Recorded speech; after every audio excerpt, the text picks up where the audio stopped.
Hello friends, ಸಖತ್ತಾಗಿ ಟೇಸ್ಟಿಯಾಗಿ ಸಿಂಪಲ್ಲಾಗಿ ಆಲೂಗೆಡ್ಡೆ ಪಲ್ಯವನ್ನು ಹೇಗೆ ಮಾಡೋದು ಅಂತ ನೋಡೋಣ ಬನ್ನಿ. ಇಲ್ಲಿ ನಾನು 500ರಿಂದ 600 ಗ್ರಾಮ್ನಷ್ಟು ಆಲೂಗೆಡ್ಡೆಯನ್ನು ತೆಗೆದುಕೊಂಡಿದ್ದೇನೆ. ಒಂದು ಕಡಾಯಿಗೆ 3ರಿಂದ 4 ಟೀ ಸ್ಪೂನ್ ಆಯಿಲನ್ನು ಹಾಕಿಕೊಂಡಿದ್ದೇನೆ. ಅದು ಕಾದ ನಂತರ ಅದಕ್ಕೆ ಸ್ವಲ್ಪ ಸಾಸಿವೆ ಮತ್ತು ಜೀರಿಗೆಯನ್ನು ಹಾಕಿಕೊಳ್ಳುತ್ತಿದ್ದೇನೆ.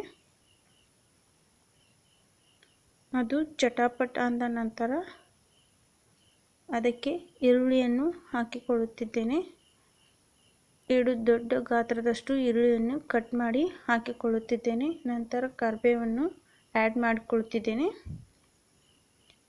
ಆಲೂಗೆಡ್ಡೆ ಪಲ್ಯಗೆ ಜಾಸ್ತಿ ಈರುಳ್ಳಿಯನ್ನು ಸೇರಿಸಿದಷ್ಟು ಟೇಸ್ಟ್ ಇನ್ನೂ ಚೆನ್ನಾಗಿರುತ್ತದೆ.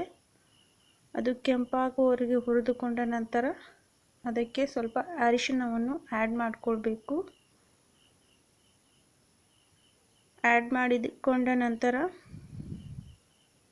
ಕುಟ್ಟಣಿಗೆಯಲ್ಲಿ ಕುಟ್ಟಿಕೊಂಡ ಹಸಿರು ಮೆಣಸಿನಕಾಯಿ ಹಾಗೂ ಜೀರಿಗೆ ಪೇಸ್ಟನ್ನು ಆ್ಯಡ್ ಮಾಡಿಕೊಳ್ತಿದ್ದೀನಿ. ಇದನ್ನು ಚೆನ್ನಾಗಿ ಹಸಿ ವಾಸನೆ ಹೋಗುವವರೆಗೂ ಎಣ್ಣೆಯಲ್ಲಿ ಫ್ರೈ ಮಾಡಿಕೊಂಡ ನಂತರ ಮೊದಲೇ ಸ್ಮ್ಯಾಶ್ ಮಾಡಿಕೊಂಡ ಆಲೂಗೆಡ್ಡೆಯನ್ನು ಸೇರಿಸಿಕೊಳ್ಳುತ್ತಿದ್ದೇನೆ.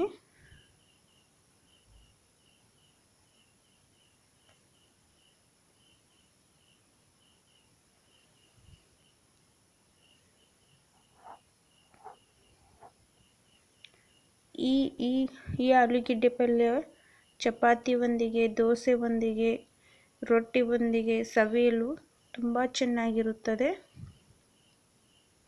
ನಂತರ ರುಚಿಗೆ ತಕ್ಕಷ್ಟು ಉಪ್ಪನ್ನು ಆ್ಯಡ್ ಮಾಡ್ಕೊಳ್ತಿದ್ದೀನಿ. ಅರ್ಧ ಟೀ ಸ್ಪೂನ್ ಶುಗರ್ ಕೂಡ ಆ್ಯಡ್ ಮಾಡ್ಕೊಳ್ತಿದ್ದೀನಿ.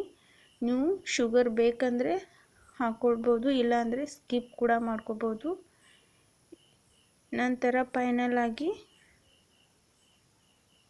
ಕೊತ್ತಂಬರಿ ಸೊಪ್ಪನ್ನು ಸೇರಿಸಿಕೊಂಡರೆ ಬಿಸಿ ಬಿಸಿ ಆಲೂಗೆಡ್ಡೆ ಪಲ್ಯ ರೆಡಿ.